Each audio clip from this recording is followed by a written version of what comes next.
السلام علیکم ورحمۃ اللہ وبرکاتہ۔ تو ناظرین، ایک بار پھر ہم آپ کے لیے ایم ٹی روحانی چینل پر کافی دنوں کے بعد ایک نئی ویڈیو اور ایک نئی وظیفہ لے کر آئے۔ تو ناظرین، وظیفہ سنتے ہیں۔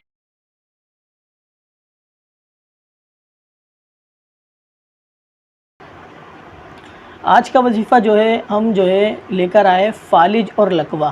یہ بیماری آج کل بہت چل رہی ہے اور بزرگوں سے اقوال بھی ملتے ہیں۔ یہ فالج اور لقوہ یہ شریر جنات کی وجہ سے بھی یہ بیماری ہوتی ہے۔ تو اس کا حل جانتے ہیں، اس کا حل کیا ہے؟ اس کا حل یہ ہے کہ اسٹیل کے برتن پر سورۃ الزلزال یہ لکھ کر مریض کو اس کا پانی دھو کر پلایا جائے۔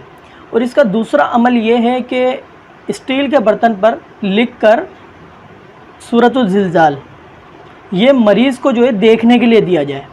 وہ تھوڑی دیر 5 منٹ کم از کم یہ مریض اس کو دیکھتا رہے اور یہ پانی بھی استعمال کرتا رہے۔ تو انشاءاللہ عز و جل اس عمل کی برکت سے وہ جلد از جلد اس نحوست والی بیماری سے نجات حاصل ہوگی۔ تو ناظرین، اگر آپ خود نہیں لکھ سکتے تو کسی باعمل عامل سے یا عالم دین سے جو لکھنا پڑھنا جانتا ہو اس سے لکھوا کر جو مریض ہے وہ یہ استعمال کروائے۔ انشاءاللہ عز و جل یہ مرض دفع ہو جائے گا۔ تو ناظرین، اگر یہ ویڈیو پسند آئی ہے آپ کو تو لائک کریں، شیئر کریں اور سبسکرائب کریں۔ السلام علیکم ورحمۃ اللہ وبرکاتہ۔